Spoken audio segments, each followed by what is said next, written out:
has entered the building. You are listening to the Sportcat Show. Let me push this button here. That's right, ladies and gentlemen, boys and girls, children of all ages. You have the one, the only Sportcat. Hello, Denise. I am working out some technical difficulties, and I'm not 100% sure if we are on in Australia. So we'll have to make sure we get that fixed for tomorrow. I hope everybody's having a great day, and I hope we're going to have a good show today. It's my first show back, and I will fill everybody in case you've been missing me. I had to come up to Knoxville, as many of you know, for a family emergency, and we ended up having to put a family member on hospice. And, well, it was a little more stressing on the family than I anticipated. So I had to take a break from the radio shows and the YouTube shows and do some things. But now I'm back like a bad dream. So you have me back. I am slowly starting back. This is my first day back on YouTube with the Daily Gazette. I did do an abridged version of the Paranormal Guys last Wednesday night. I'm going to have an episode this Wednesday night. And Thursday night, we've started our CBS Big Brother show called The Big Chat. It will be Thursday nights right after the show and Sunday nights right after the show. So that'll be back. And then hopefully next week, I will also have my show on the Thin Line Rock Stations Tuesdays and Thursdays where I'm spinning some records. So hopefully, if all works out, it will all start back. So, all right, well, let's just break in. For those of you that don't know me or don't know what the heck I do, some days I don't even know what the heck I do. We have a little show where we do daily news headlines. I read headlines, but I'm really not one of those into all that stuff, but there's so many fear mongers out there. I heard one today that said he stood and watched Russians fight Americans. And I'm thinking to myself, what the hell? These people just do nothing but fear monger. And my way of thinking is we're here another day, get a life. So we're not doing any of that fear mongering, any of that stuff. We're just going to try and have a good show, read some headlines, have a little fun, and see what happens in the meantime. So let me share my screen here, and we will start off. And yes, we want to share the entire screen. Yes. All right, so we will start off with show. There we go. We will start off with Today in History, because it's always nice to know our history.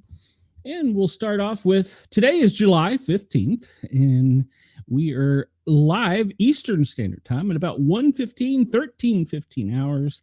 And I think it's still overnight over in Australia, so they're just waking up to me. Let's see here.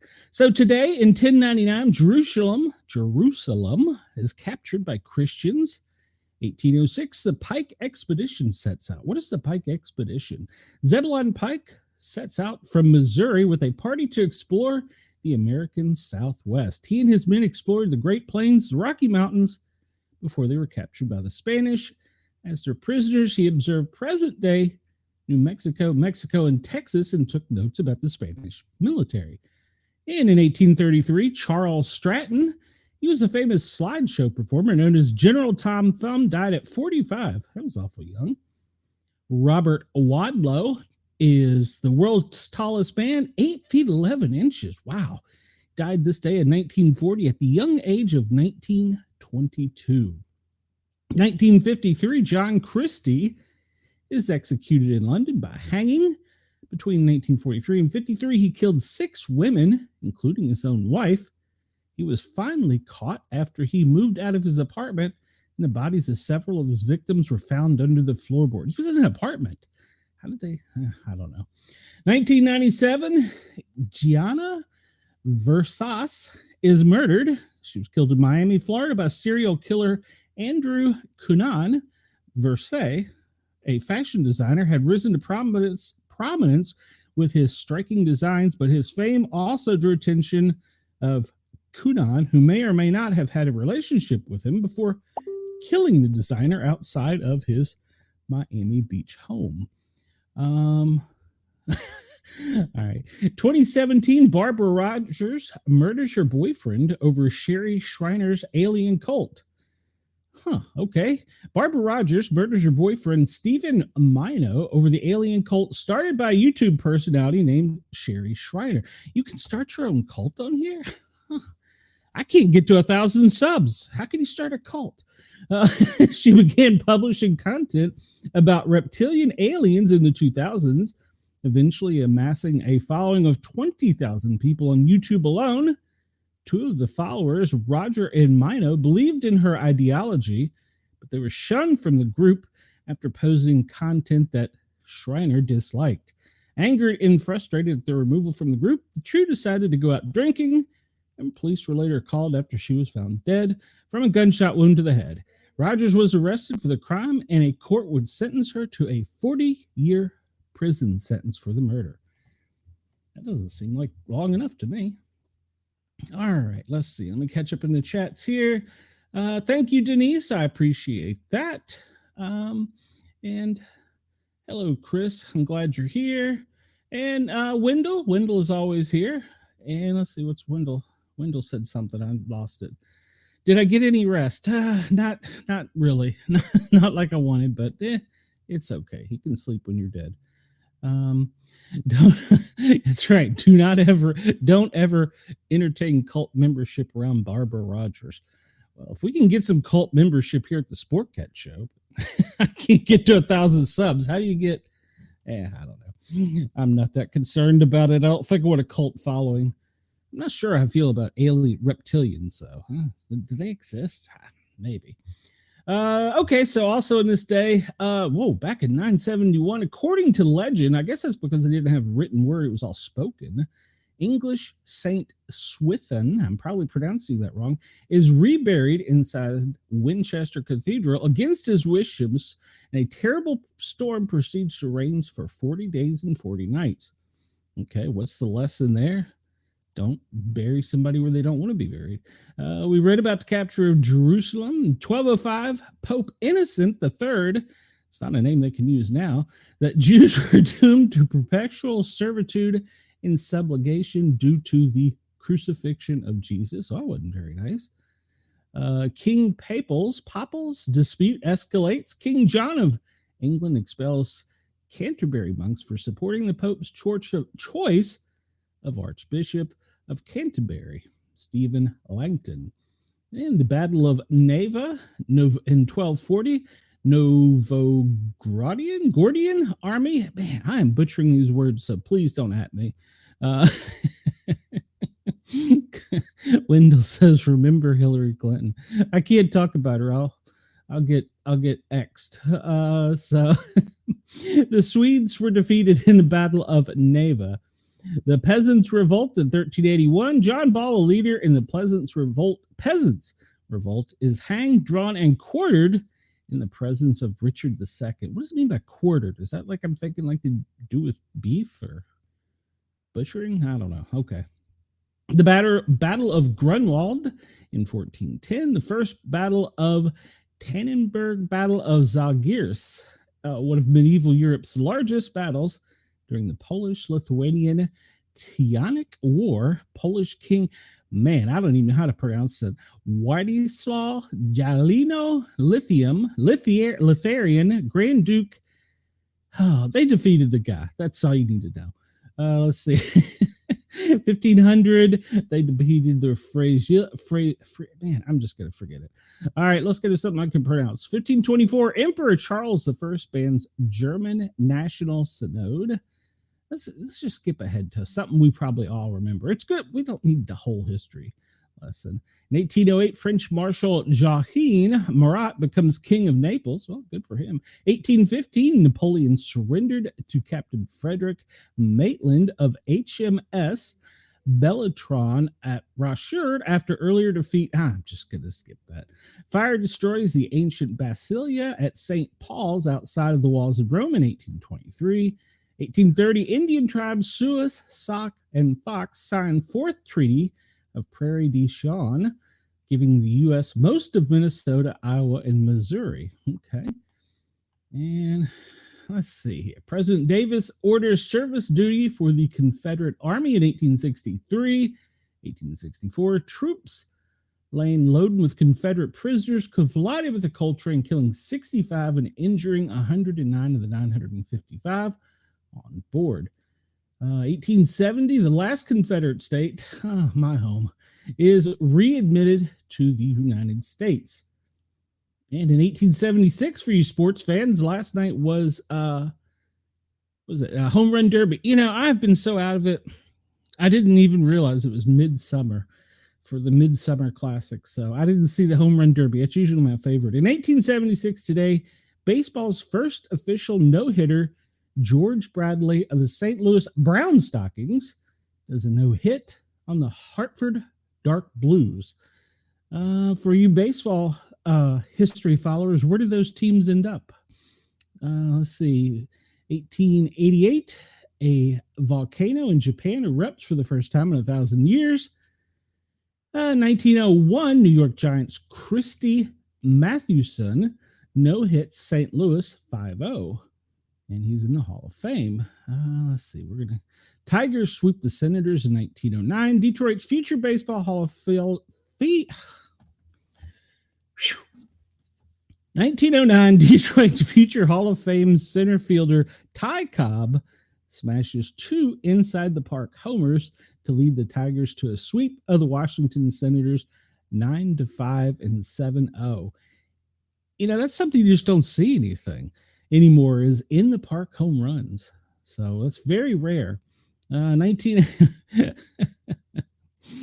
Chris will catch up on comments here. Chris says, my theory is in those days, 40 days and 40 nights of rain happened in anticipation of a future president 11,000 plus years later, reducing NOAA funding. Well, it could be. Wendell says, stick with the U.S. names. And he says, oh, never mind. You done screwed it up. Yeah, I have. Thorpe wins the Olympics decathlon in 1912. American athlete Jim Thorpe is placed in top 4 in all 10 events for Olympic record 8,413 points to win decathlon gold medal at Stockholm Olympics, but it was stripped in 1913 and then reinstated in 1982. I guess because he played pro base. I don't know. Let's see. We'll skip ahead a little bit further here. 1915, the head of German propaganda in the U.S., Dr. Heinrich Albert, loses his briefcase on a New York City subway. An examination of its contents reveals extensive network of German espionage and subversion across the U.S. You mean in 1915 they had conspiracy theories too? Wow. 1918, World War I, Second Battle of Marne begins. 1920, Ruth ties his record of 29 home runs in a season. It's been way surpassed that now, hasn't it, Chris? They're up to like 40 in a season, but they've changed the baseball too. And in 1932, U.S. President Herbert Hoover cut his salary by 15%. In 1933, Wally Post begins the first solo flight around the world, completing it in 7 days and 19 hours. I wonder how long it would take now. I've never looked into that. Let's skip forward a little bit more, and we'll hit 1941. British Maud report, edited by physicist James Chadwick, approved, concludes an atomic bomb is feasible. Well, unfortunately, that's been the world's worst weapon. Let's see here. We'll just keep skipping forward. 1948, Alcoholics Anonymous is founded in Britain. In 48, Israel was bombing somebody else, Cairo. Israel's always bombing somebody. Yeah, just get along. U.S. President Harry S. Truman nominated for his first full term at the Democratic Convention in Philadelphia in 1948. 1949, WBTV, Channel 3 in Charlotte, begins broadcasting. Why is that so important? 1952, first transatlantic helicopter flight begins. Okay, that is a feat, because I don't think, well, I don't know. First commercial jet transport planes built in U.S. by Boeing 707 in 1954. In 1954, Coco, KOCO TV in Channel 5 in Oklahoma begins broadcasting. Why are we so fascinated with 1954? WBOC in Salisbury begins broadcasting. 1955, WNDU TV in Indiana begins broadcasting. Wow, that's a big deal, I guess. 1960s, Baltimore's future Hall of Famer Brooks Robinson goes for 5 including the cycle, and the Orioles win 5-2 over the Chicago White Sox and haven't won since. So in 1960, Chubby Checker releases his version of the twist in the U.S. Interesting. Well, come on, baby, let's twist.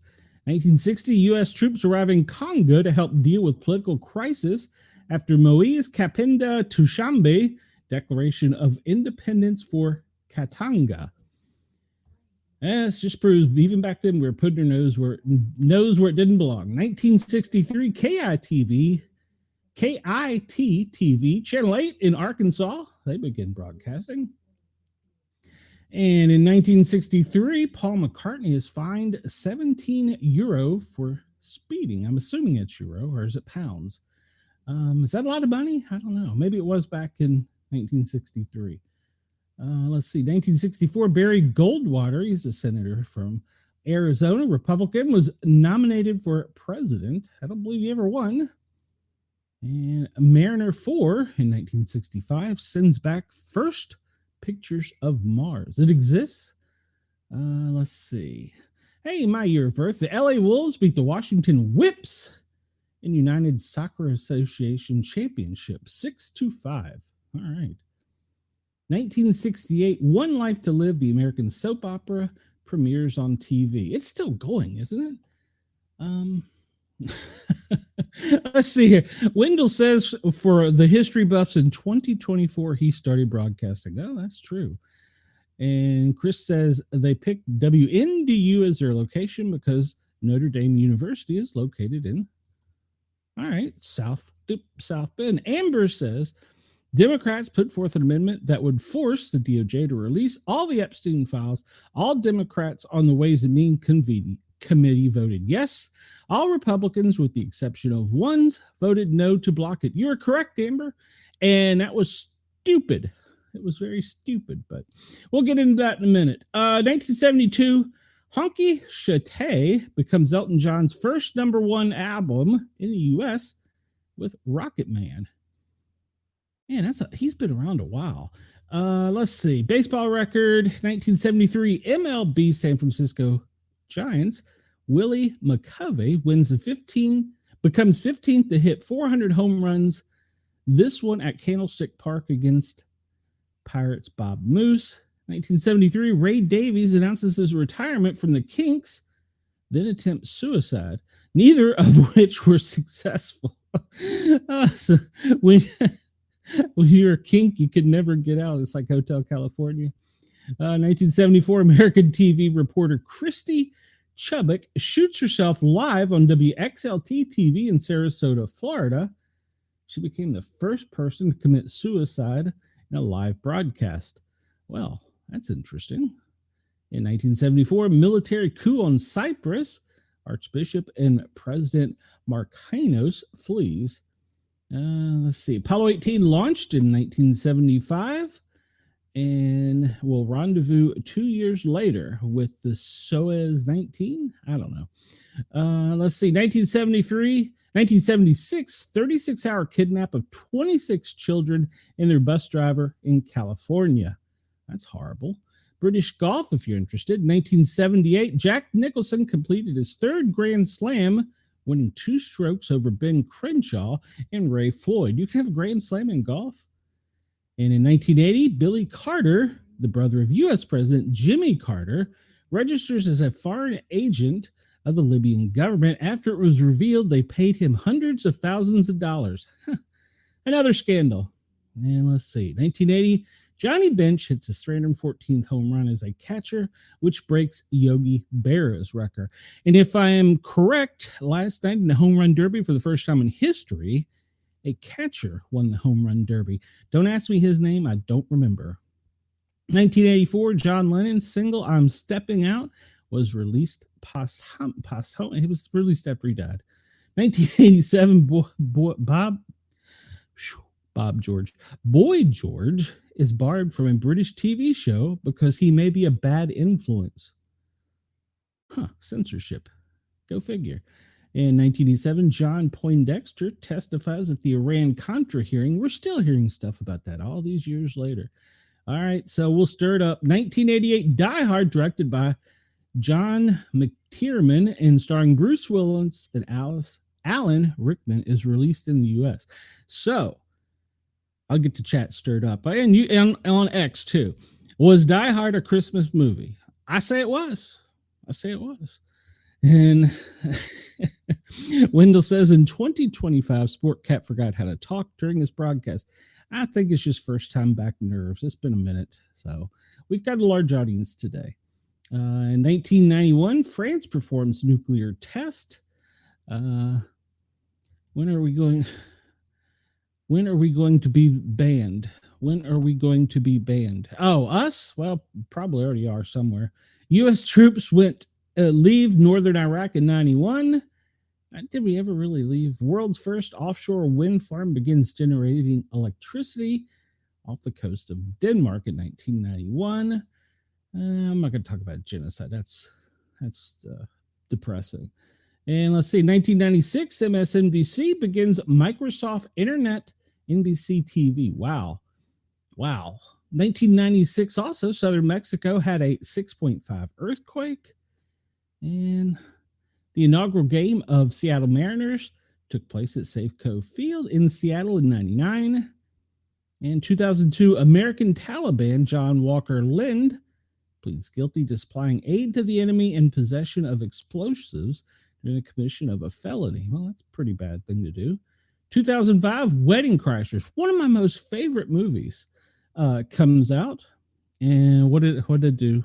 Brenda or Denise, she says, wow. I must have done something wrong. Let's see. Appointment of interest in 2005. After declining an offer to remain with the Anaheim Mighty Ducks, Mike Babcock is named head coach of the Detroit Red Wings. Let's see. Yeah, we've talked about that. Harry Potter and the Half-Blood Prince. 2009, Harry Potter and the Half-Blood Prince, the sixth film, was released in this day in 2009. 2009, a 7.9 earthquake rocked New Zealand, creating a small tsunami. And let's see. 2015, Korean pop star Psy released a single, Gangnam Style, becomes a worldwide hit, topping charts in 36 countries. I sadly remember that. Well, we are bad influences, Wendell. Let's see. We're going to talk about, let's try and stay a little lighthearted. In 2014, Israel announced they officially vetoed a ceasefire. They're still shooting. Good God, stop shooting. 2016, Stranger Things debuted on Netflix. That's a cool show. I'm behind, though. I need to catch up on that one. Let's see.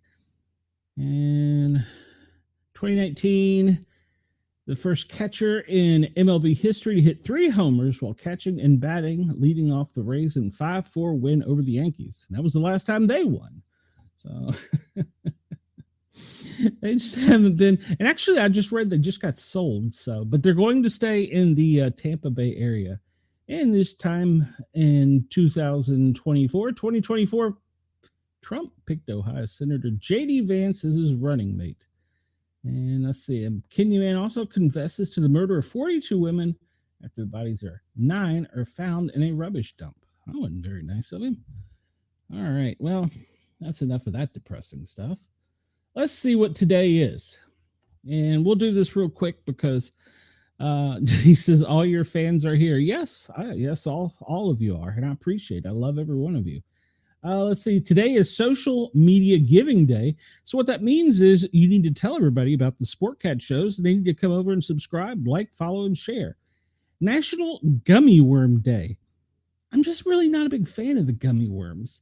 It's Tapioca Pudding Day. I've had that once in my life. Isn't that like a tree root or something? It's National I Love Horses Day. National Pet Fire Safety Day. Now, that is something that we should take serious. You should put on your windows a sticker that says you have pets inside so that they know when they get on scene that they have pets to help. So, and it's National Give Something Away Day. I have plenty of things to give away. Mrs. Sportcat gave me away. She sent me to Tennessee and said, stay up there. So, just kidding. Mrs. Sportcat may have me back. I don't know. We'll see. And let's see. We talked about its celebration of the Horse Day, Developmental Disability Professionals Day. Well, that's why I'm on the air. Let's see. It's H.M. Sultan's birthday in lieu. Don't know what that means, but Be a Dork Day. I am very good at that. So today could be my day. And Denise says, I said, wow, the news reporter committed suicide on live air. Yeah, and wasn't there a politician that did that as well? National Clean Beauty Day. And it's gummy. I'm not a gummy worm person. National Respect Canada Day. Wait, they have to have their own day to be respected? What's that? I don't get that. Orange Chicken Day. Orange chicken's pretty good.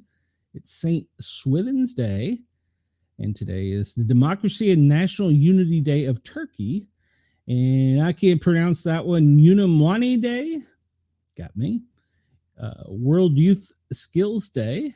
And let's see. These are things, I guess, that are happening now that we just don't care about. Good Lord. Superman was released. I did see that, but I'm not going to go see it. I'm going to wait for it to come out on DVD or live streaming it. I'm not really a DC fan. I'm more of a MCU kind of guy. Even though I did read that with this, he reset the DC universe. So that's good because they've been all over the place, if you follow that kind of thing.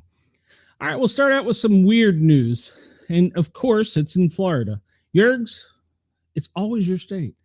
A Florida man aged 40 was jailed on a pair of felony theft counts, according to records. He was busted for a sex toy heist at Walmart. The Florida man is behind bars on felony charges for a pair of Walmart sex toy heists, according to records. Walmart sells sex toys? I didn't even know this. Why? I don't know why I need to know it, but I didn't know it. Jeffrey LaForge, he's 40, was arrested Friday on a pair of theft counts for which he's being held in a $10,000 bond. On two separate occasions, police charged LaForge, this is his picture over here, swiped a variety of adult toys from a Walmart in South Pasadena in Pinellas County City. Store security cameras recorded him removing the items from their packaging and then departing Walmart without paying for the pleasure devices. The $280 worth of stolen goods, which included a $31.44 tush toy? Am I reading that right? Tush toy. And a $14.98 oral stroker, according to the police report. You know it's bad when I come back with a story like this. He is being accused of stealing a Reese's peanut butter ice cream. Oh, hold on. He is also accused of stealing a Reese's peanut butter ice cream costing $3.98. What's that to do with the sex toys? It is unknown if they were intended for his personal use or for resale. The lack of packaging might cause a prospective buyer to be concerned that the items were used. Since the merchandise was valued at less than $1,000, the sex toy thefts would normally be charged as a misdemeanor. However, owing to his history of multiple thefts, that brought it up to felonies. On a related note, who knew that America's beloved retailer sold a G-spot and clitoral suction vibrator? I can be honest. This guy didn't know any of that. Yeah, I agree. And when I was a paramedic and I did my reports, I always tried to sneak something in there that would kind of just be a little crazy. And I one time put that a patient sashayed to the stretcher. And to be clear, she did. So I did not know that Walmart sold sex toys. All right. Who knew? Who knew? Not me. I guess I'm just not in the know. Grok, is that pronounced right? Grok rolls out pornographic anime companion and lands a Department of Defense contract. Meanwhile, the advanced version of the AI chatbot from Elon Musk's XAI is still identifying as Adolf Hitler. What? So we have a chatbot that's identifying as Adolf Hitler. Interesting. There's never a dull moment with Grok, the chatbot from Elon Musk's XAI. I'm sure I'm pronouncing that wrong, which he has consistently called the smartest AI in existence, despite its forays into racial conspiracy theories, tendencies to speak the first person as Musk himself, and recent output of what it termed Hitler fanatic. Last week, it debuted the latest version of the bot, Grok 4, which he bizarrely claimed would be able to discover new technologies perhaps as soon as this year. But on Monday, he proudly unveiled an update to the model that pointed towards rather different applications. Cool features just dropped, he posted on X. Turn on companions and settings. Users of the app, even those not paying for the $300 per month, wow, for the super heavy premium, what is worth $300 a month? Just found out who those companion were. Right now, there are two different anime characters to converse with. Bad Rudy, a mean red panda with a vulgar streak, who will roast the clothes you're wearing and call you a whiny twat. I'm not making this up. Though this attitude can be toggled on and off. And Annie, a blonde anime woman who, after enough positive engagement, will shed her dress to reveal a lacy lingerie set. There you go, Wendell. You need to pay $300 a month. He shared a clothed image of Annie on his feed on Monday. Okay, I gotta see what this is. I gotta minimize the screen to see here. I want a closed version of Annie. Well, she's just a drawing. She's just a drawing. Oh well. All right, so AI companions are nothing new. Apps such as Replica and Character AI offer similar interfaces. The spread of personalized bots has raised concern that sustained engagements with them can have severe negative effects, potentially leading to mental health crises and self-harm. Do you think? Really? Do you think? Those fears may be justified with the characters which seem to lack certain safety guardrail. One user has already demonstrated how even in kid mode and with NS non-safe for work content disabled, Annie will participate in conversations with sexual overtones, asking, "Want to keep this fire going, babe?" Okay. Well, yes, Denise, you are correct. It could have been worse. She could have been using them in stores. Wendell's loves Reese's. Well, I don't know. Some guy on Kick says that I could benefit from a larger stream if I would only give. Oh, he's cheap. He only wants $24 an hour. Yeah, go F yourself. Let's see. Of course, adults interested in striking up a relationship with Annie may well prefer the non-safe for work WAFU, I guess I'm pronouncing that right, version. It shows a progress bar indicating how well you and the bot are getting along. And as you level it up, she gets flirtier and more risque. She will eventually strip down to skimpy underwear and describe more intimate physical encounters. Having discovered he could command the character to jump, one enthusiast complimented the Jiggles physique in the animation, remarking that the AI engineers must be true gamers. Another asked, is it possible to undress her more? What?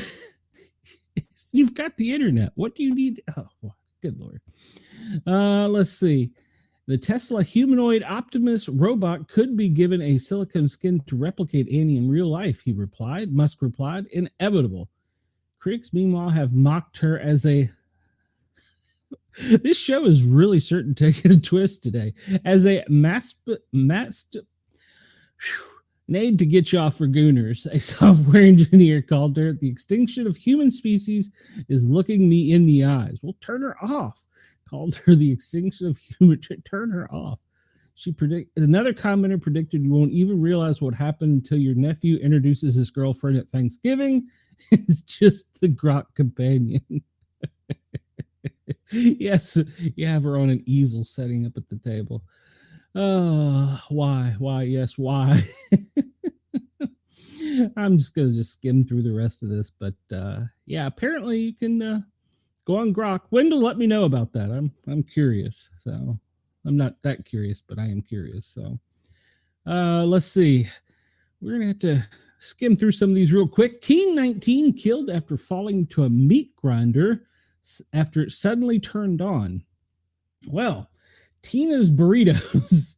California teen, he was 19. He was killed after getting trapped in the machine at the Vernon Burrito Factory while cleaning the meat grinder after it suddenly turned on. Well, that's pretty bad news. Suddenly turned on while he was cleaning it, and well, he became part of Tina's burritos. So I assume there's probably going to be a recall. As part of the after-hours sanitation crew when the fatal mishap occurred. What? Yeah. The man was cleaning the meat grinder when it somehow activated and sucked him inside around 9:30 p.m. in California local time. Other workers say they heard the team shouting for help as they tried to turn the machine off but couldn't.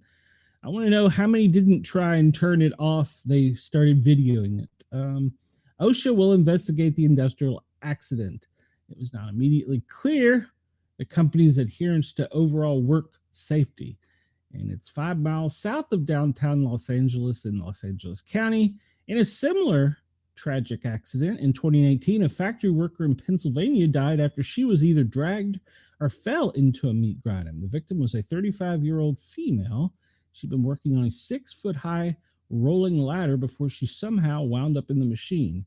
And all it took police roughly 45 minutes to break down the machine and extract her mangled parts from it. Ooh. I do have a call like that, though. We went on a call with a printing press, and there was a person that was apparently there's like these big drum roller printers, and the young man somehow got in the machine and they turned it on and it went to print and it mushed him down and squished him out the other side. Ironically enough, no injuries. In fact, he was released before we got back to the station from the hospital. So, yeah, he wouldn't have been so lucky with a meat grinder, though. All right. And Kentucky church shooter, he killed a mom and daughter duo that was forbidding him from seeing their teen daughter. We're not going to glorify his name. Lexington, Kentucky man shot and killed a mother and daughter duo at the Richmond Road Baptist Church, who he accused of preventing him from seeing his handicapped teen daughter. The two women were identified as Beverly Gum and Christina Combs, along with two surviving males, Pastor Jerry Gum and Randy Combs.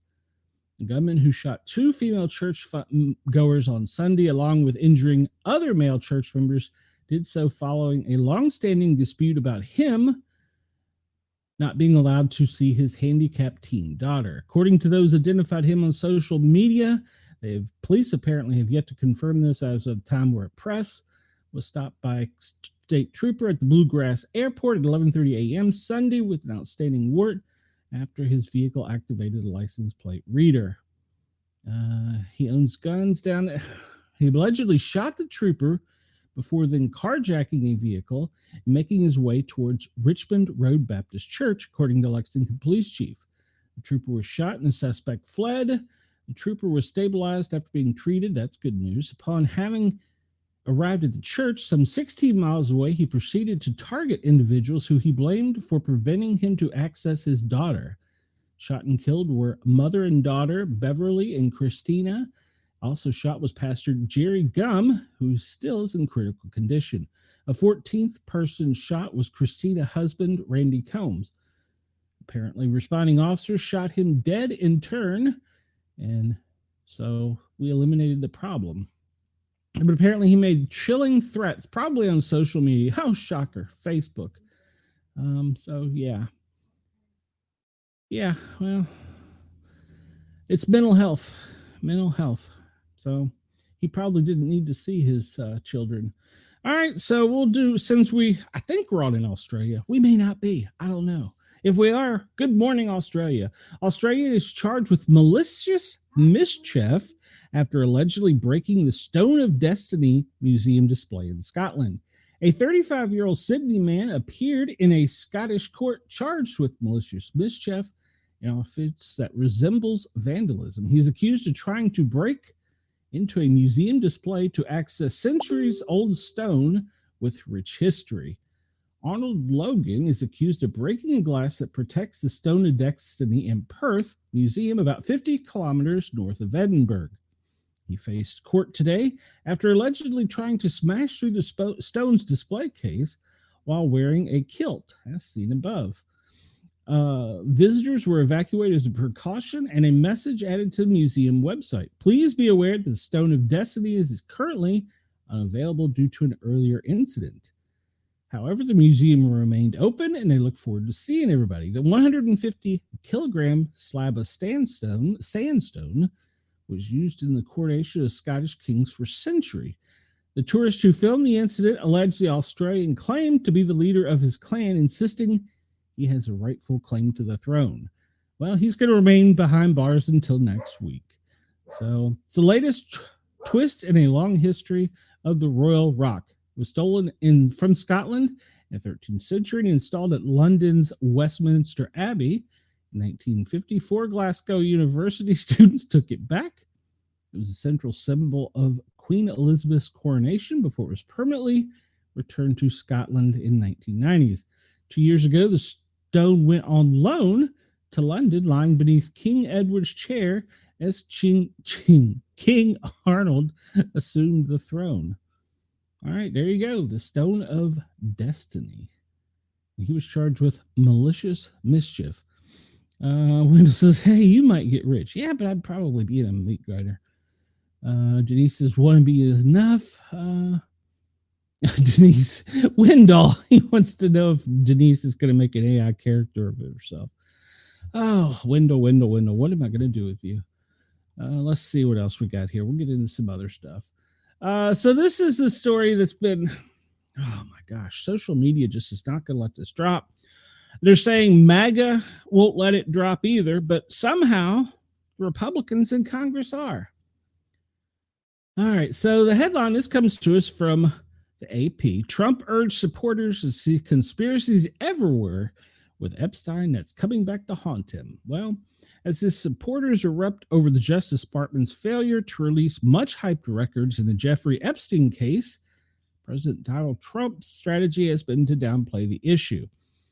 All right, I want to point something out here real quick. I don't think that it's just his supporters that want to see this. I think the world wants to see this. I think labeling it as a MAGA only thing is a media wrong approach. I think we need to be wording it that everyone wants to see it. So, well, his problem is that nothing to see here approach doesn't work for those who have learned from him. They must not give up until the government's deepest, darkest secrets are exposed. Yes, they need to be released. But I will say this, in somewhat defense of not releasing them, we need to make sure that the families of the innocent and the victims are protected so that they're not trolled or doxxed by the media, so that these people can be brought to light and they can be charged, no matter if they're Republican, Democrat, space alien, no matter whatever the hell they are. They need to come out, needs to come out, and needs to go. And according to many people, Bondi did botch it. Last week, the Justice Department and the FBI abruptly walked back to the notion that there's a client list of elites who participated in the wealthy New York financiers' trafficking of underage girls. And then Trump quickly defended her and chided a reporter daring to ask about the documents. Now, I will say, as reference to that, probably wasn't the right theater to ask that question. But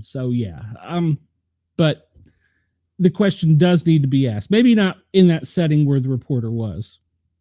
The online reaction was swift, with followers calling the Republican president out of touch and demanding transparency. That's a fair assumption. On Saturday, Trump used his True Social platform to again call supporters off the Epstein trail amid reports of infighting between Bondi, FBI Deputy Director Dan Bongino over the issue. He's just a turmoil was undermining his administration all over a guy who never dies. Is he dead or is he alive? But that did little to mollify Trump supporters who urged him to release the files or risk losing his base. I don't think he's going to lose his base. I mean, he's going to lose some, obviously, but I don't think this should be the key issue. At least one follower responded to Trump's post by saying it seemed as though he wasn't trying to make the issue go away, but assured him that it wouldn't. And the political crisis is especially challenging for Trump because it's one of his own making. The president spent years stoking dark theories and embracing QAnon propaganda that casts him as the only savior who can demolish the deep state. Well, I wouldn't go that far, but we do need to demolish the deep state. Now that he's running the federal government, the community he helped build is coming back to haunt him. It's demanding answers he either isn't able to or will not provide. The faulty assumption Trump and others make is they can peddle conspiracy theories without any blowback, said Matt Dallek, a political scientist at George Washington University. The Epstein case is in a neat encapsulation. It is hard to put the genie back in the bottle. That's exactly correct. It's a problem that's not going to go away. And last week's 2-page statement from the Justice Department and the FBI saying they had concluded and that he did not possess a client's list. Now, there may be some truth to that too. It may not be a list or manifesto, but there is some type of documentation because this man, who many suspect is probably a double or spy agent, kept tedious records and used many things that were recorded for blackmail. But yes, that does need to be released. And some people are saying, well, they can't release it because the entire world government and Hollywood will collapse. Well, so be it. You shouldn't have done those things to children. I don't care who you are. So that just is just wrong. Let's see. We'll just skip on here. But they have set their own trap. They really have. They needed to. If you're gonna politic on this, you need to come clean and do it. So, and it is at a time where we need to get on with this story. And if we can't release the names because of it harming children, just tell us that. Tell us that, and then go forth with figuring out a way to make it. Ben Shapiro says Pam Bondi botched. Yeah, I said that.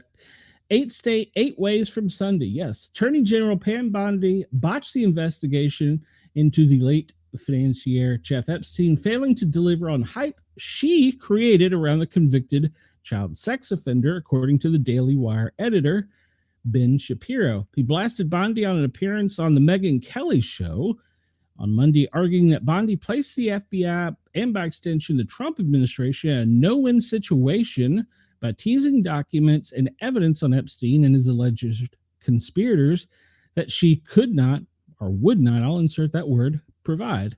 I think Pam Bondi, this is him speaking, I think Pam Bondi botched this 8 ways from Sunday. I have not seen a bigger botchery of a rollout of a story, maybe ever, said Shapiro.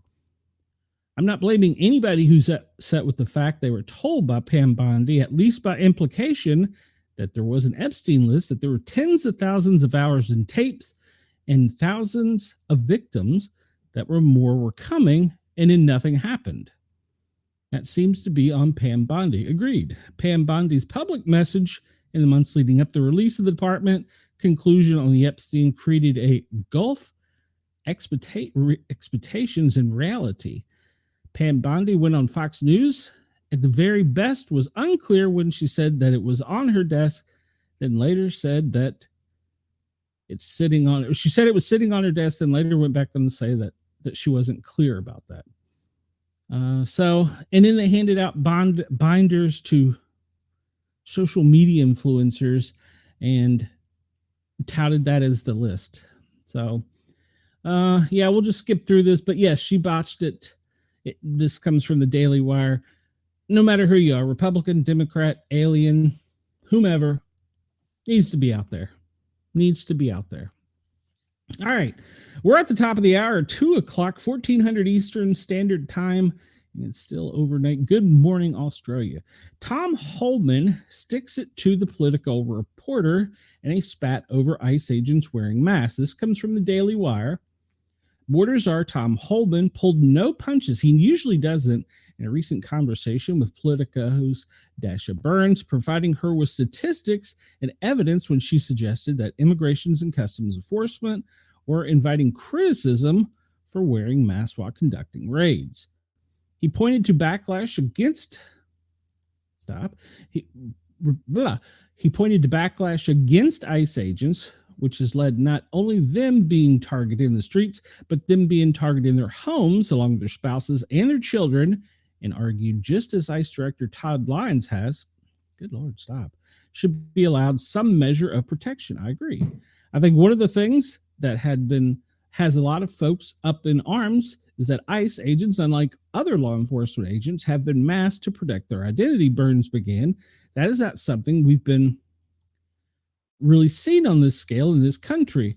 Do you? And then he interrupted her. Well, we never had a scale of attack on ICE that we have now. It's up by 700%. Attacks on ICE, doxing ICE agents. He interrupted her. Well, good Lord. Well, you have increased attacks on police officers well in the wake of the defund the police movement too, but they haven't put their mask on, she protected. And then he went on to say, name a police agency that has a 700% increase in assaults. Name one, you can't. And then she conceded that she hadn't looked into the data. Well, to be fair, she needs to. And he went on to point out that it wasn't just the agents themselves who were being targeted, although that would be serious enough, but activists and extremists were also doxing their family. You won't find one. The attacks on ICE is unprecedented, 700% increase. And we're not even talking about the doxing of agents, their spouses and children. So they're wearing masks to help them give some sort of protection. The same people that are complaining about ICE wearing masks are the same ones wearing masks. That's a good point. Leads me to a question that, like, do you have concerns that it, and then let me answer this. He interrupted, pushing back. Did they say anything about the mass protesters, all right, that became criminals on college campuses that threatened Jewish students and took over buildings, destroyed property? They were all wearing masks. Did anybody pass legislation saying they can't wear a mask during a protest? No. I thought in New York they had a thing where you couldn't wear a law. Maybe I'm wrong. So he concluded that they're trying to make this country safe again, and they're being vilified for it. We're not going to tolerate zero tolerance on this. And I will say this, as a first responder, it is a concern. We were at times told to wear T-shirts so that, and we were just firefighter paramedics, so that people couldn't see us to determine who our families are. There's another professional kick promoter that just wants me to send him money. Well, how about this? No. All right, so let's get on to some better news. Medals for heroic Texas flood have been issued. As the Guadalupe River rose in Kerr County, Texas in the early hours of 4 July, Coast Guard Air Station Corpus Christi received a call from help hundreds of campers in the path of the flood. The 4-person crew, Rescue 6553, and an HC-65E Dolphin helicopter were dispatched from the station, flew 150 miles through the dense storm, relying on instrumentation only for navigation. After attempting to reach the hardest hit area 3 times, a harrowing flight that took 7 hours, the crew finally succeeded, opening up a lifeline for hundreds of people, including children, to escape the rushing water. On Friday, the crew members received 2 of the highest honors for aviation heroism, with 2 receiving the Distinguished Flying Cross and 2 giving the Air Force Medal, the Air Medal. In the face of the devastating floods in Texas, the Coast Guard air crew courageous actions saved the lives and reaffirmed their vital roles in protecting American communities. Admiral Kevin Lindsay with the Coast Guard, he's the acting commandant. According to the service, the crew finally punched through using weather radar capability and led Army helicopters to reach stranded campers, including young girls and counselors from Camp Mystic, the Christian summer retreat where at least 27 have died. Pirate Lieutenant Ian Hopper, co-pilot Lieutenant Blair, I'm sorry, Oglethorpe, aviation survival third class Scott Ruskin, and aviation maintenance technician third class Seth Rees worked tirelessly to gather survivors and ferry them to safety, with Ruskin in his first major operation as a Coast Guard member. Congratulations to him. And he's also a paramedic, by the way. Staying on the ground to coordinate the evacuation of 165 people. The crew directly rescued 18, according to the service. I had a job to do, he said. All these people are looking at you terrified with a 1,000-yard stare. They want some sort of comfort, someone to save them. For their efforts, Homeland Security Director Kristi Noem presented the Distinguished Flying Cross to Hopper and Ruskins and air medals to the others. This is what the men and women of the Coast Guard do, she said in a news release Saturday. The selfless courage of this crew embodies the spirit and missions of the Coast Guard. That is correct. And they do more than just guard the coast. So good for them. I'm glad that they're being recognized. We go from a story reading about how they shouldn't wear a mask to a story where still Homeland, and they do enforce customs and immigration. The Coast Guard made a heroic rescue, and we're glad that they were there. They helped out a lot of people, and it's really ironic. That was the paramedic's first mission, so good for him. What did Wendell going on? Okay. Hey, you might get rich. Wendell says Misty would if she knew how. So would Brenda and Shay. I guess he's talking about making AI things. All right. And yes, Wendell, they are heroes. And this story comes to us from Task and Purpose. First woman to fly as an Air Force Thunderbird. Then she got mysteriously sick. Nicole Malachowski thought she would retire as a general, but a tick-borne illness has led her unable to fly and made her an advocate for prevention, awareness, and erasing stigma. Good for her. She made her name as the first woman to fly for the Air Force Thunderbirds, the service flying elite, demonstrate teams who perform air shows around the country. She also flew 180 combat hours, instructed F-15 pilots, and served as military aide to the former First Lady Michelle Obama. All of that came to a screeching halt in 2013 when her body was overrun almost overnight by chronic pain, leaving her fighting for her career and her life. She had been bitten by a tick-borne illness. Though she didn't know it yet, she went from being an elite fighter to losing her ability to read, write, experience hallucinations, and balance issues, eventually being unable to get out of bed. She was medically discharged from the Air Force in 2017 as 100% unfit for duty due to the chronic systemic tick-borne illness. She writes, I should be wearing my nation's uniform, maybe still flying as an old general. I should be leading airmen. Millions of dollars invested in me as a fighter pilot, millions wasted because of lack of education and awareness on tick-borne illnesses. She said, you just don't lateral a 20-year fighter pilot from JP Morgan Chase. You have to grow a 20-year fighter pilot. The Center for Disease and Control estimates that nearly 500,000 people are treated for Lyme disease every year. Between 2019 and 22, they received reports of more than 4,600 tick-borne illnesses from state and local health departments. Wendell, you need to be careful out there. The public health department, now back up, the public health burden of tick-borne diseases is considerably unreported because of surveillance and current diagnostics, according to the NIH. They said the CDC receives more reports of Lyme disease cases annually, but the true incidence is probably 10 times that number.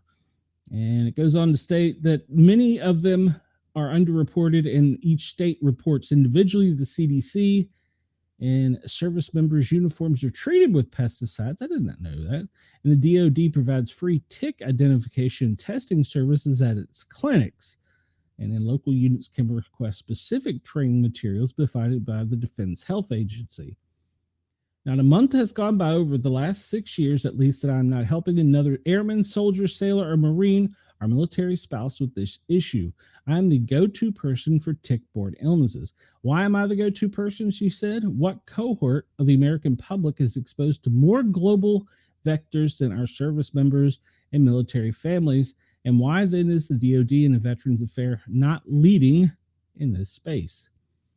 And she was bitten in 2012 while stationed at Seymour Johnson Air Force Base in North Carolina. She had flu-like symptoms and a rash on her base. She went to the doctors on base, and I distinctly remember them saying, "We don't have Lyme disease in North Carolina." Yeah. You'll hear that from a lot of states.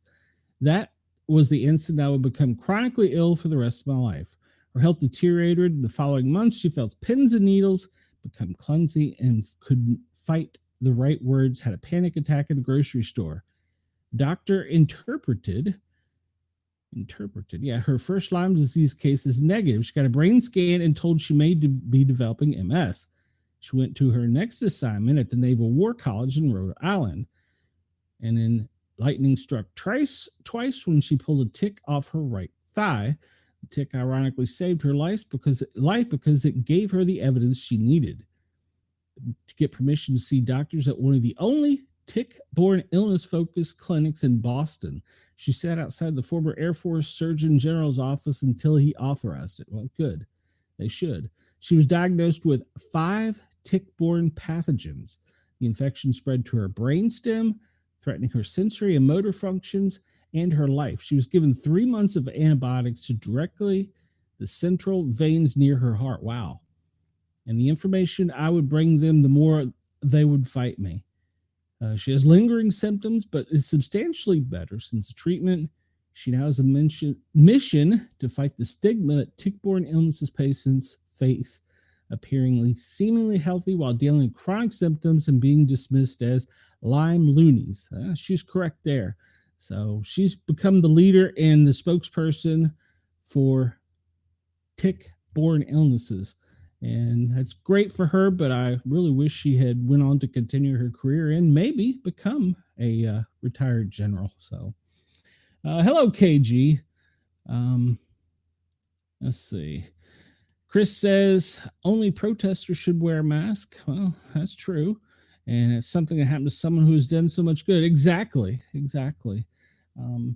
But I guess it's part of their job. All right, we're going to hit another military story, and I think we're going to get to our normal stuff. I thought this was important because I want everybody to see that I'm not just one-sided. A drill sergeant under investigation after having soldiers do push-ups under a MAGA flag. Yeah, that's wrong. The Army has launched an investigation after a drill sergeant posted a video. Why was he so stupid? Of soldiers being hazed beneath the MAGA flags, which runs afoul of multiple military regulations prohibiting partisan political activity in uniform on federal property. Staff Sergeant Thomas Mitchell on Friday uploaded the video to TikTok. Why? Showing a group of trainees performing push-ups and burpees in full-body armor under a banner that read, "This is Ultra MAGA Country." The video was later deleted, but shortly afterwards, he posted a second video showing same exercising at the same location, this time with the flag removed, with the caption, "Cry about it." The U.S. Army is an apolitical organization, Jennifer Gunn, a service spokesman, said in the statement. Displaying of partisan political materials in government facilities, including training areas, is prohibited under Army regulations. We will investigate this matter and address it in accordance with the established policies to ensure compliance with the standards of conduct and maintain an environment free of political influence. I would like to know how old this guy is, but yeah, so he did this to TikTok. What the hell? Are you that stupid? Yeah. Chris says the video was later deleted. Yeah, that was a bad idea. Yeah. All right, so I'll go over this real quick. After Spanish national anthem debacle, lawmakers moved to keep the Star-Spangled Banner in English. All right, so they've introduced legislation that the man, I'll be deported if I'm not careful. The Star-Spangled Banner should only be sung in English. This is according to a Daily Wire exclusive report. Ohio. Nope, wasn't Ohio. Sorry, guys. Oklahoma Republicans are introducing the resolution after a 30-year-old recording Vanessa Hernandez performed the national anthem in Spanish at the LA Dodgers game to protest ICE raids. For my people, I stand with you, she wrote in the caption of her video performance, and which, of course, ironically is on TikTok. So now these two senators are leading an effort calling for it to be only performed in English and preserving the original version of the anthem as it was written by Francis Scott Key during the Battle of Baltimore in 1812. It's sacred and a unifying tradition that honors our country's unbreakable spirit, told the Daily Wire. As our national anthem, it should always be performed as it was originally intended and written in English. It's also gathered the report of other Republicans, Mike Rogers of Alabama, Randy Finstra of Iowa, two from Iowa, and Buddy Carter, hey buddy, from Georgia. Well, I don't know how I feel about that, but okay. I don't know. Do we need a law? I mean, can't you guys do something more important than write a law about this? That's just me. All right, so we'll get into this story a little bit, but flooding has really been all over the country, from the East Coast to the West Coast. So we'll talk about that in the news and weather here in a minute. And we're going to talk about Dexter. Tropical storm Dexter is forming off the Florida coast. Yeah, it is. And then talking about ice. And look here, these guys are not wearing masks or hats. And they were plainly identified as ICE in their uniform. Police hijackers, child predators, plane hijackers, child predators, and murderers. ICE nabs more than 1,300 illegals in Houston. And it appears they were not wearing masks. Good for them. They're brave men. So they've arrested a lot of people. Wow. You don't realize there's that many people around us. Aussie daredevil shatters spine attempting record-breaking dive. He dove off of a rock, but he claims that he's going to do it again. It left him with skull and spinal injuries jumping from the Blue Mountains waterfall. It's a 42.5 meter freestyle death dive. I'm not going to play it, but you can go find it. Probably on what we were just talking about, TikTok. No, that's on X. So, and a German backpacker survives 12 days in Western Australia outback after deciding to leave a stranded car only to get lost. German backpacker survives 12 days in Western Australia outback after deciding to leave a stranded car only to get lost in merciless terrain in the wilderness and forced to rely on her will to survive and, quote, dumb luck. Wow. Always have a GPS with you guys and gals. I'm just saying. All right, let's jump into what we normally do. Denise wrote, yes, it is no joke. You are correct, Denise. It is no joke, and we're not making light of it. We think that people need to take it serious because it is out there. But I think I said hello to KG. I'm pretty sure I did. All right, so this is what we do normally. This is our daily operations brief. We're a little news heavy today because I wanted to come in hot with hopefully some new people following us. So I was hoping that my talk about topics of event would stir up some more supporters of our show and help spread the word. So, all right. So today is Tuesday, July 15th. This is the daily operations briefing from FEMA as it was presented to the president this morning, minus the secret squirrel stuff, which they don't give me. I can't figure out why. All right, so ongoing incidents. They're monitoring flooding in Texas and New Mexico. New Mexico. Excessive rainfall, flash flooding in southwest Texas, upper Mississippi Valley, mid-Atlantic, and southeast. It's, pretty much the southwest and northeast. The plains are getting it as well. There's fire weather in the southwest and Great Basins, and there's a tropical disturbance in the Gulf of America. They've got no new declarations, and I say this is because we've probably been a little late on reporting here on the Daily Gazette. I'm pretty sure that there's been disasters declared pretty much in the Midwest everywhere. Flash flooding in Texas and New Mexico. Slow down. Evacuation orders are still from July 13th in effect. Oh no, they have been lifted and search and rescue operations have been resumed. And I think we've talked about this before, but a lot of people say, well, why isn't FEMA there? Why isn't FEMA there? We probably are, but we're staged somewhere safe and have to be given permission to go in. We can't just, as we say, self-dispatch. We have to be set up a command post, a communication center, and then the teams that are specialized in certain things have to be moved to certain areas. So it's not a process that happens immediately, but because first we have to wait for the call for help, and then you have to establish all these things. A lot of times there's pre-planning that goes into them with local emergency management centers, and they can just boom, go right into ABC.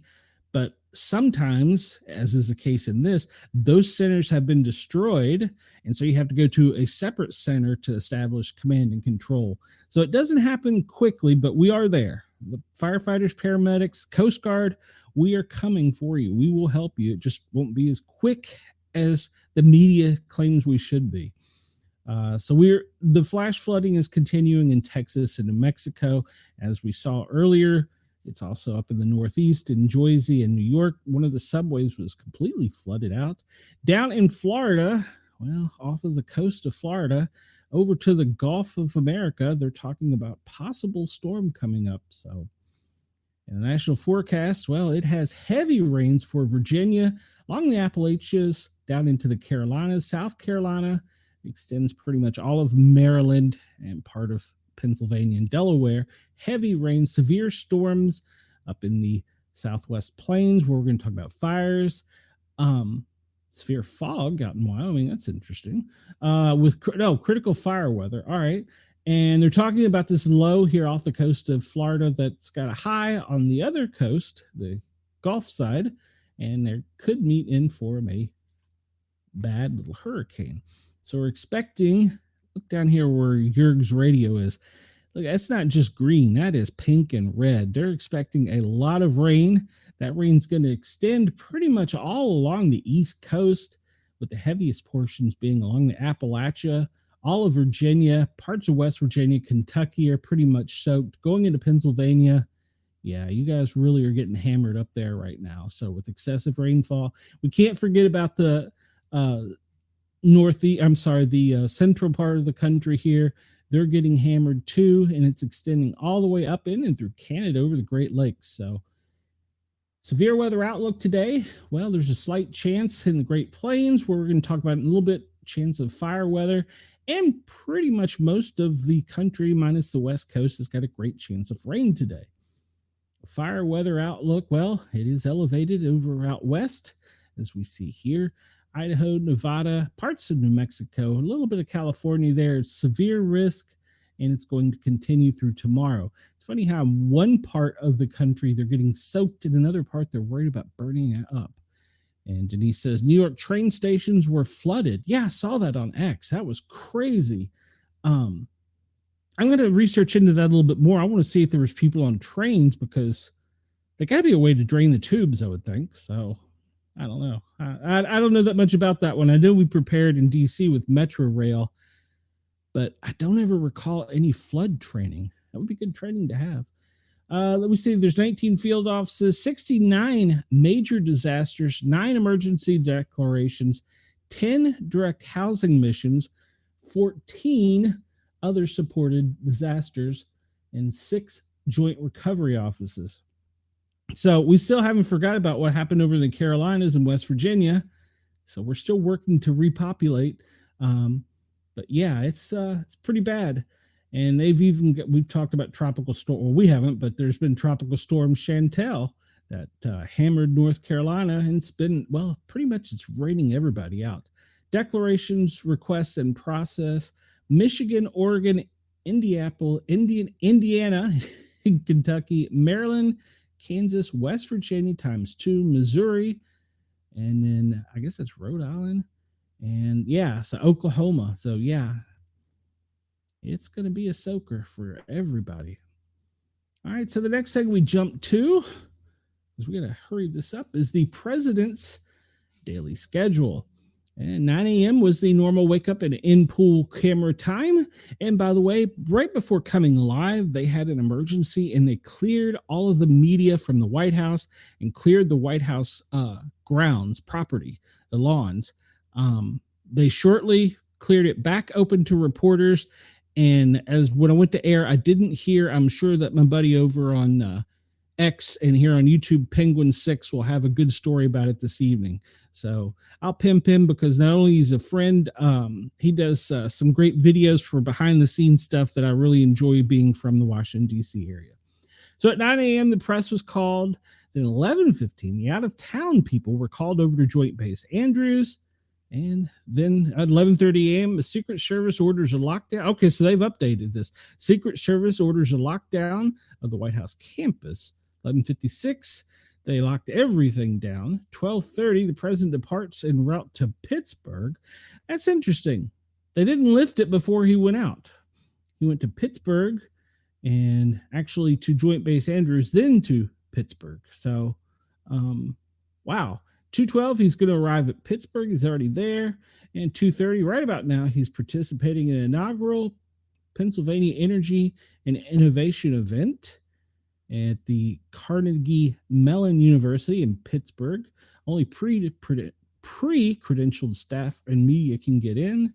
And then he's going to depart Pittsburgh at 5:40 and get back, and they will probably put a lid on it at a little before 7 tonight. So it's interesting. They have the lockdown there. I wish I'd seen this earlier. They have it listed in a schedule. So it might have been a planned thing. She says there were people on board the trains and they couldn't open the doors. Yeah, because they're electric controlled. So, or I guess it would be hydraulic, but still electrical because the electricity pumps the hydraulics. Wow, that would be scary, Denise. I can't imagine. Yeah, I'm going to follow up on that and find out some more about that. Let's see. The National Weather Service, we pretty much talked about this. We'll just hit it again real quick. Heavy rains, Florida, up in Virginia, and severe storms up in the Midwest. Yeah, we'll look at all this a little more on other maps here in a second. All right. And for our fans, goodbye radar. Well, we just couldn't once. Oh, well, all right. So they won't have radar to Australia in September. We'll have to find another service. All right. So slow internet connection. Yeah, you think I've got 10 million windows open and I'm streaming. So it's mostly a dry day, but chilly in Australia, but it will be warming up a bit. It's going to be clear, sunny skies, and the rain is going to push out that was across the central part of the west or east coast there, and it will warm up as the day goes on. Right now, it's still sleepy time over there, but the rain that is there should be going away. We'll look at the radar. We'll look at another version, a little bit better here. Chris, nobody has seen a lockdown as amazing and beautiful as today's. Many people have been talking about it. Many people. It was a great lockdown. Chris, you're being silly. Maybe that'll be tomorrow's picture for the show. If anybody wants to generate an AI picture of the White House with like a big circle and a thing on it indicating it's locked down, not that we're saying anything bad would happen to it, but send it to me. All right, there's our current radar. Let's just look at some other ones here. I like the others better. So this is the Weather Service, what is predicted for today. And as we see here, pretty much all of Virginia, rain. Down in Florida, rain. Over where you're at, Wendell, slight rain in the middle of the state of Alabama, extending over down into Louisiana, Arkansas, central Mississippi. Up in the northeastern North Dakota, they're expecting some, what is that up there? Floods, extreme gale warning. No, gale warning. Sorry, it's not gale warning. I'm going to click on it because I don't know what the hell it means. Won't tell me. There we go. Oh, well, we're looking at small craft advisory. I was right. All right. So I'm not as stupid as I think I am. Let's go back. Nobody comment. I am that stupid. Yes. All right, so we'll move on because we're running out of time here. This is today's run of maps. This is the Torcon. We'll highlight it here. And you can see down here's the National Weather Service. And this is the NATO cast, which I believe is the Weather Channel. And you can see that the slight chance of tornadoes is up into the Great Lakes, extending up into Canada. So but it's only a slight risk. But they are expecting some severe winds coming down from the Great Lakes back over to the Midwest. So be aware of that. And there's a chance of significant hail today as well. So if you're up in the Midwest, pay attention. Currently, look at current temperatures here. Notice how red it is. Atlanta 93, about 90 where I'm at here. Wendell, you're down in the 90s in Alabama. Mississippi's Jackson is 94. My son is way down here in Florida. It's only 87 there. Let's see. The hottest place for today appears to be Los Angeles, 100 degrees. Woo, what a hot one. How hot is it in Vegas? 93. Up in Vermont, it's in the 80s. So you know it's hot. It's going to be hot up there. And you're showing this tropical low developing and moving across central Florida up into the Gulf of America, where then who knows where it'll go. All right. And let's zoom down here to our friends in Australia. And we'll see. Whoop. Zoom out a little bit. We'll see it's pretty cool there as compared to the US. And right now in Brisbane, it's 49. We're looking at Fahrenheit. Sydney, 48. Canberra, 36. Melbourne, 47. And over on the other side, Perth, 57. 59 further up the coast. Port Hedron, 66. Broome, 68. Darwin, 77. The middle of the Northern Territory, it's in the 50s. So down in South Australia, it's in the low or high 40s. So it's still chilly down under. So I'm not going to try and do an accent. Y'all make fun of me. So especially Wendell. Look here at some of the most recent alerts real quick. And Wendell, you're out of here. Well, we're glad you were here, Wendell. If you're already gone, hey, I'm sorry I didn't get to say goodbye. But we'll see you tomorrow, Wendell. And in Tennessee, in Cock County, Smoky Mountains, there's a special weather statement. That's probably going to affect me. In the Carolinas, there's a special weather statement. Flooding in Minnesota, Wisconsin, and Severe is issuing a special weather statement. That's not far from me. And Chris, there you go. I know we've missed it. In Montgomery County, Maryland, they just did a test. So, all right. Georgia, North Carolina, special weather statement. Flash flooding all the way up in North Carolina, Virginia, Kentucky. Heat advisory in New York. So not only you're getting flooded, it's hot while you're doing it. Oh, God, the humidity must be horrible. Heat advisory in Connecticut, New Jersey, and New York.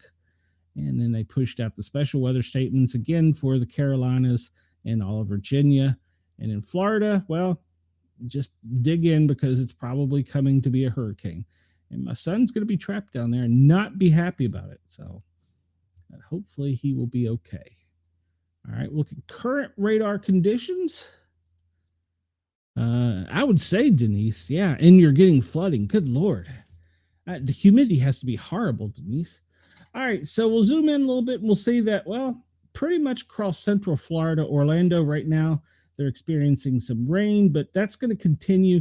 This little this little low over here could possibly turn into hurricane, and then we see this activity here in the Gulf of America. So heat advisory straight up the gut of the country in the south, from Alabama all the way over to Arkansas. And we talked about the one that the heat advisory up in the New York area, extending all the way up into New England area. So flood warnings in much of Virginia and Maryland. And we'll go over into into the west. Lake wind advisory, we talked about that. I thought I was being silly. Heat advisories issued for the west coast. Yeah, I can see that with 100 degrees temperature currently in LA. Yeah. Red flag warnings for pretty much pretty much all of the central part of the Midwest there, which means there's a good possibility for some more fires. Let's look at where the lightning is right now. Boy, this one is really popping down in the Gulf of America. Virginia, you're getting hammered. We'll zoom in a little bit here. Along the Appalachia. Oh, I didn't realize it was that close to me. In the Appalachia on the North Carolina side, it's getting hammered on the mountains. Over on the coast, it looks like they're getting some significant weather extending up into Virginia Beach. That's going to move up into much of central Virginia, then out through the Northeast, through the Washington, D.C. region. So, Cincinnati, you got some storm activity, and it looks like here in Indiana, getting really hammered. So, the storm down here in the National Forest is really popping, and it looks like it's really hopping over in the Smoky Mountains side. Up above me, also another little storm. I did not realize it was that close today. So, and like we said, down in Florida, these two storms just sitting here waiting to come together and be nasty stuff. That's going to be bad. So, all right. So we talked about, I'm going to refresh this. We talked about the lightning, and right now the worst areas hit with power outages is in California with 22,530. There's got to be more than that, people without power. Earlier it was California and Texas. So, and I'm sure that this is brought to us by poweroutage.us. You can go and check, and even like if you find your state, you can zoom in on it and see in what parts of the states where it's worst. And you can even get down to your county level, for instance, and look at it. So it's a good website to use if you're concerned about power outages. But right now, it looks as though California is the worst being hit in the country for power outages. We did talk about heat, and up in New York, where Denise is, it's a warm one, and we're looking at pretty much down here in the Gulf of America, all along the coast of New Orleans, extending up into the heart of Alabama, Mississippi, extending even into the Appalachia region from Atlanta up into the Northeast, just shy of us here in Knoxville. It's high heat chance today. So be out. If you're outside doing something, please remember to drink lots of water and hydrate, because this time of year you can become sick really quick. And dehydration is more than just being thirsty. It can cause other problems. So, and on the same hand, drinking too much water can cause certain problems. So be very careful, but stay hydrated. So yeah, much of the country is under some type of heat advisory, as temperatures are expected to be in the 90s and 100s throughout most of the country.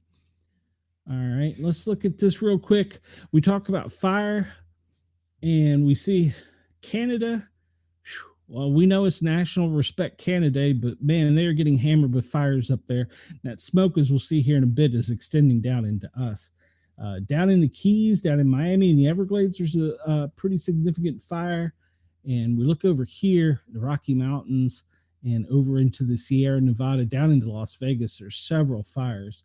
So wildfire season is here. We see even California has quite a few. So if you're out camping, make sure to extinguish all of your campfire before you leave, because you don't want to start a fire. And let's see here, the smoke map.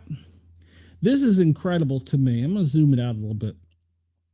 Look at all these fires up in Canada, and how that smoke is just sitting there. And that's really because this low off of Florida and this high off of Florida, off on bilateral coast there, is pushing the smoke up. But if you see, it's going pretty much across the country up out into the New England region and up.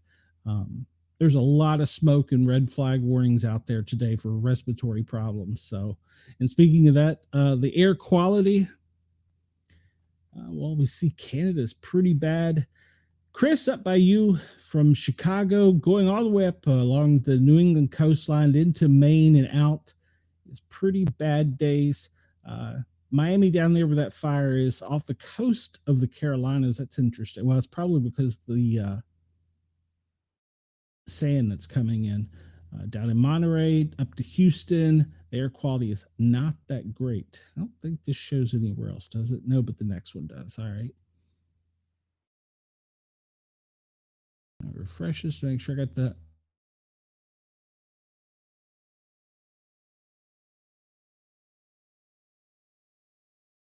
most recent data, the country, well, actually around the world.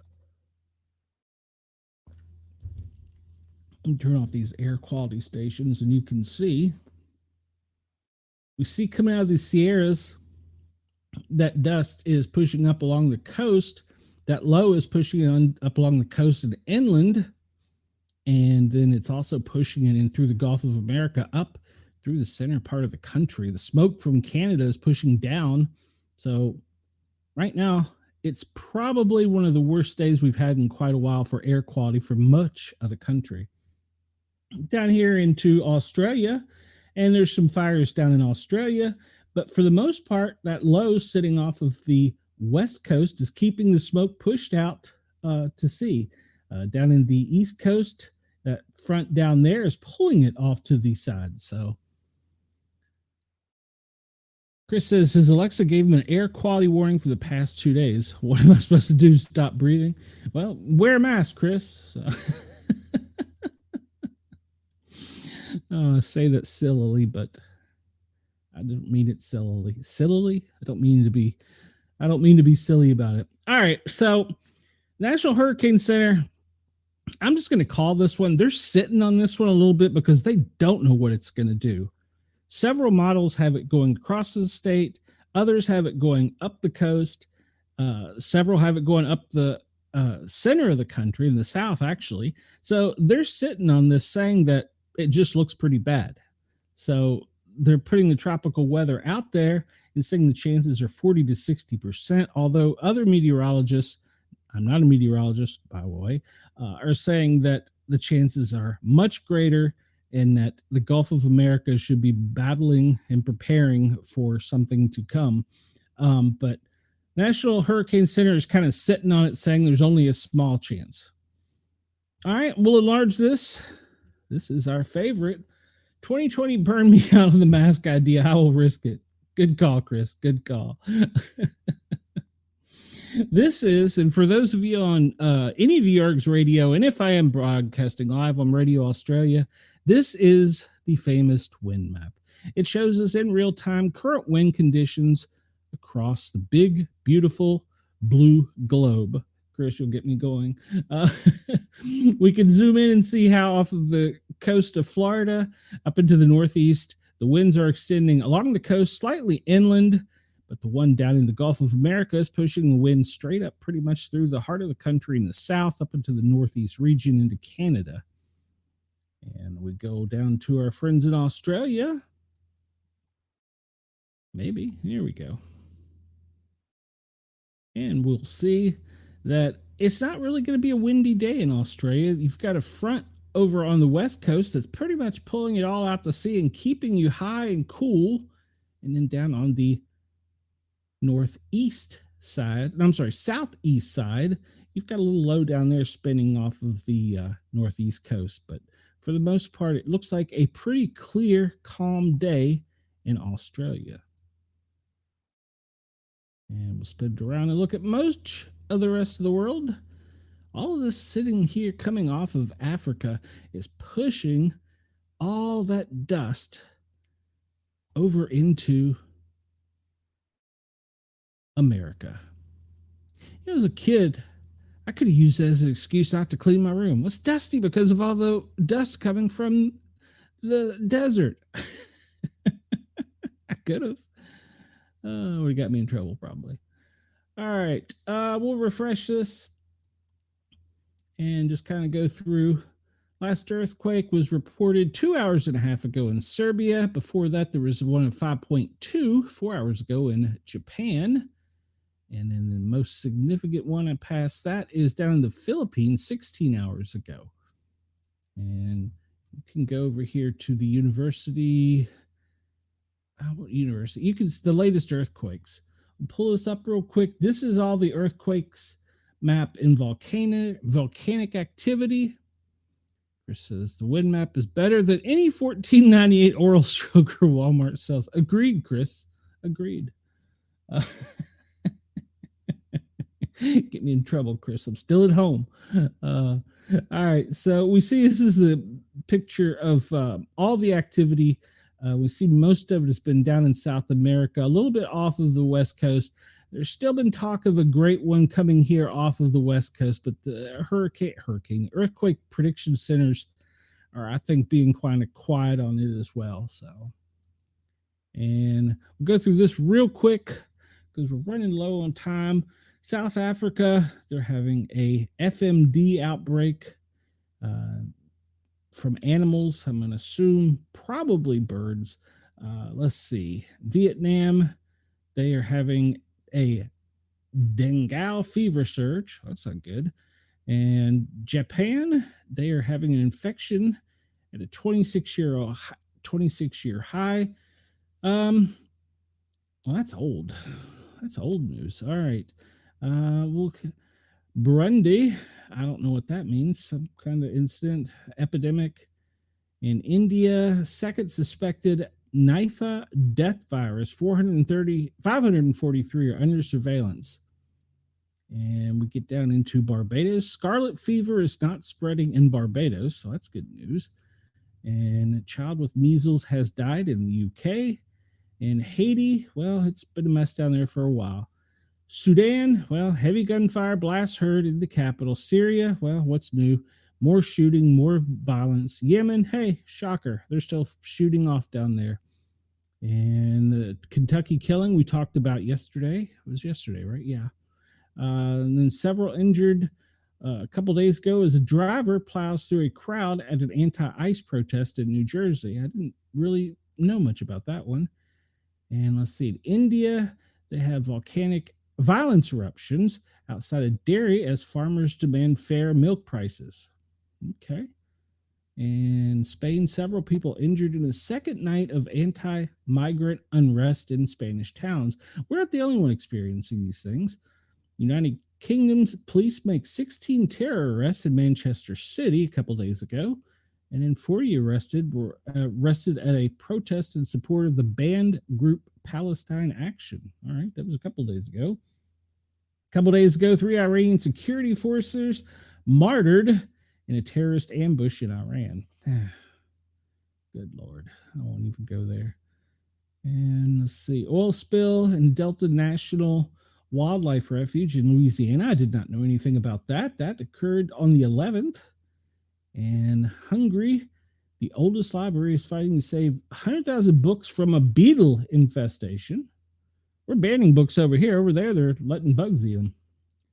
The toxic algae bloom in Canada is causing frustration and concerns. Iraq explosions, Iran people injured. Yeah, shocker, shocker, shocker. Cambodian anti-tank mine explosion kills farm owner. All right, so in the U.S., fire damages in the Bronx, a historic church. That was yesterday. That was today. Several homes damaged in a Blue Island blaze.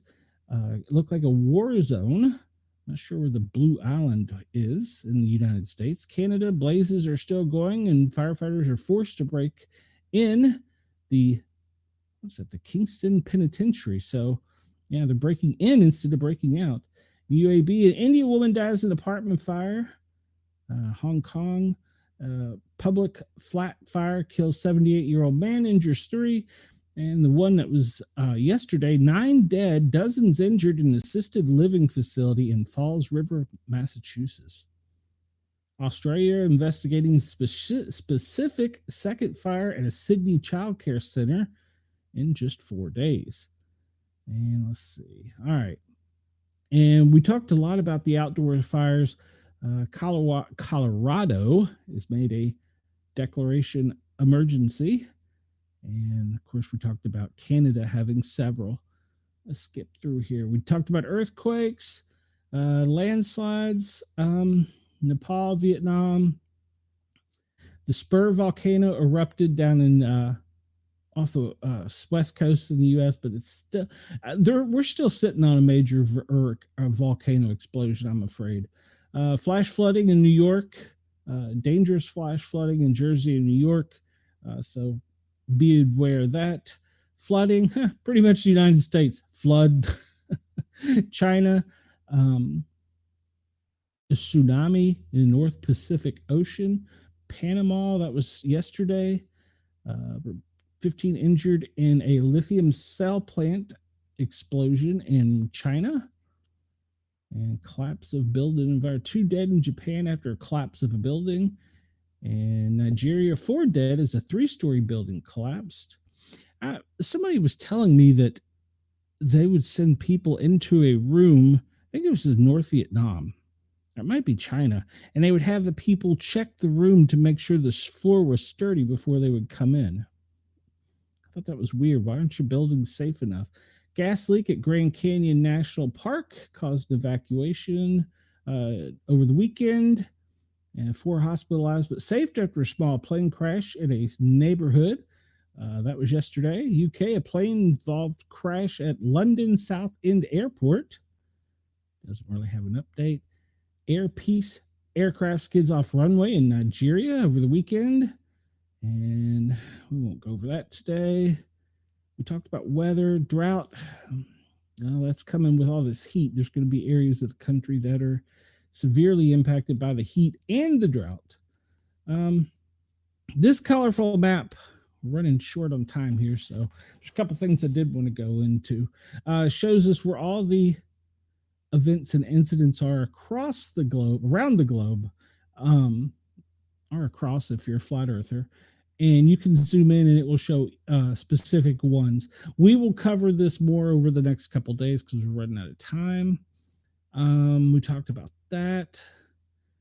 And we're not going to get into that today. I want to do one other thing because we're running out of time here. And I want to cover. We haven't talked about this in a while. I know there's a lot of people that are upset because I'm for police wearing masks. But the last time we went to the Officer Down Memorial page, the number of officers that had perished were 16. We're now at 42 for July 15th. 42 officers have lost their lives in the line of duty. And that's incredible because last year it was 166. So we're working on keeping that record going. We have canine officers that also have been killed in the line of duty. You know, we need to be more specific on our laws protecting law enforcement, and we need to help our law enforcement because they're not getting recognized.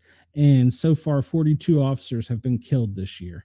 So running out of time, so I'm not going to go over each individual one. You can go to Officer Down Memorial page, but I did want to highlight the last time we looked at it, it was 16. Now it's at 42. It's almost doubled. Well, actually, it has doubled. So that's horrible. We can do better as a country. And for those people that are killing the police officers, no parole. I would go on to say other things. All right, we looked at the firefighter fatalities last time, and it was in the teens. It's now at 44. There's 44 firefighters that have died in the line of duty this year. So you see, our public safety members, they do a lot for us, but they also put their lives in the line of duty, and sometimes they don't survive incidents. And recently, in one state, they were attacked just after responding to a call. That's a actual new common thing. We've prepared for that in public safety, and we never thought we'd see it, but we have prepared for it. I saw one department was issuing for firefighters and paramedics bulletproof vests that were black and yellow that clearly identified them as fire or rescue. But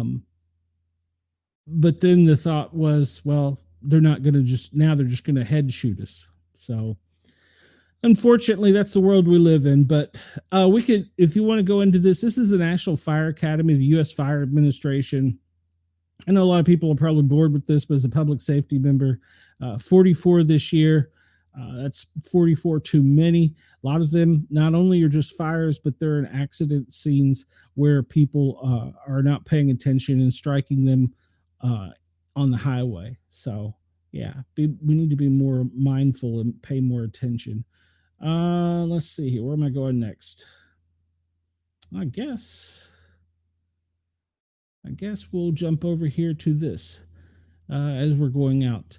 We always talk about this, but cyber threats and cybersecurity, as you can see here on Bitdefender, we are just getting hammered from, it looks like Asia, and they're looking to get anything they can at our infrastructure, or perhaps even our medical facilities, or sometimes even the public safety centers. I believe Over the weekend, Pennsylvania, the entire 911 system was down for the weekend. So, yeah, the cyber threat is real, and we are currently being attacked heavily. If you look down there at the bottom, you can see the red is attacks, yellow is infections, white is spam. That spam is up from what we normally see. Usually it's not too bad. You can't hardly make it out, but we see that the spam is really hitting. So don't click on any links that you don't know what they are, or if you're not expecting a message from your bank or PayPal or Venmo, whomever, don't click on it. Go to the site, check your account in other ways, but don't click on links. And the newest one going around is the thing about telling people that they have to pay a toll or they're going to lose their driver's license if they don't, follow this link to pay for the toll. Well, that's a scam as well. So if you have tolls, pay them. But if you get that text, go to the state website and look at the state website directly. Do not click on the link. A lot of elderly people have been fooled by that one. And the most recent one that I've been following is this one is for the elderly, is they will receive a call and they will answer it and they will say, is this, Beatrice Smith? And you will go, yes. And then they'll record your voice and then they'll ask you another question. And you say no. And so what they're doing is they're using AI to capture your voice so they can call and use your voice, whether it be against your relatives, or a lot of times people will receive call, hey, Aunt Flo, I'm in a car wreck. I need you to wire me $1,000, and Aunt Flo will fall for it because it sounds like their nephew or their son or whomever. So that's a really popular AI thing. They're getting smarter and smarter, so you need to be smarter and smarter. If someone calls and says, is this Sportcat?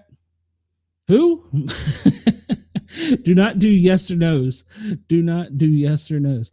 And Chris, you're correct.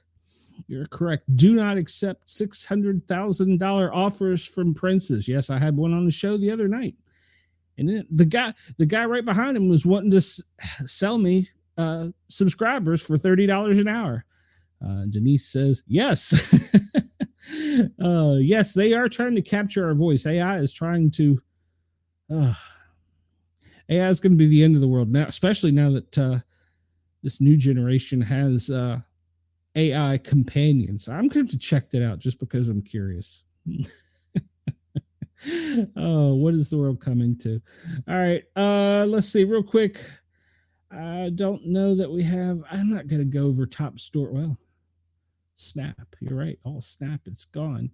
Well, all right. We're not going to do that. Latest sports stories. Well, really not that big a deal. NFL season's coming up. Major League Baseball, we're at the Midway Classics. And I'm not going to go over all this because we're running out of time, guys and gals. College football is just a few Sundays away. So SEC is favoring Georgia to go to the championship. Well, we'll see about that. That'll upset B-Doll. All right, well, I'm going to leave you guys and gals for today. As always, you can go over to Facebook and find the Sportcat Daily Gazette group. And I encourage everybody to go over there, join the group, and submit things, or send them to me, even sportcat@protonmail.com if you want stories seen, or leave them in the comments. Best ways to get in touch with me. If you have a story or see a story you'd like reported, we've been a bit scattered since we've been away for a couple days, so we're back. We're going to do a daily show now, and so we'll get better organized as we go. So I appreciate all of my daily and normal listeners. Everybody else that's just joining, please remember, thank you, Denise, please to hit the subscribe and the thumbs up button. It really helps spread this around. We're growing. We're trying to continue to grow, and we want to give news and opinion and stuff that does matter to you, your family, your friends, and so on. And it doesn't matter. We try and stay nonpartisan, even though it's not always easy.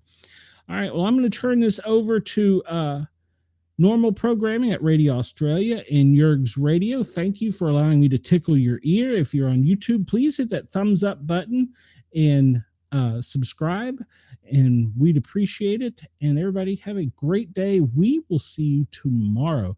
Yes, KGI will be back tomorrow. And everybody remember to make sure to send any of the stories or whatever you have to us, either through the chat or through the Facebook group. Everybody have a great day. Sportcat is out of here. We'll see you tomorrow.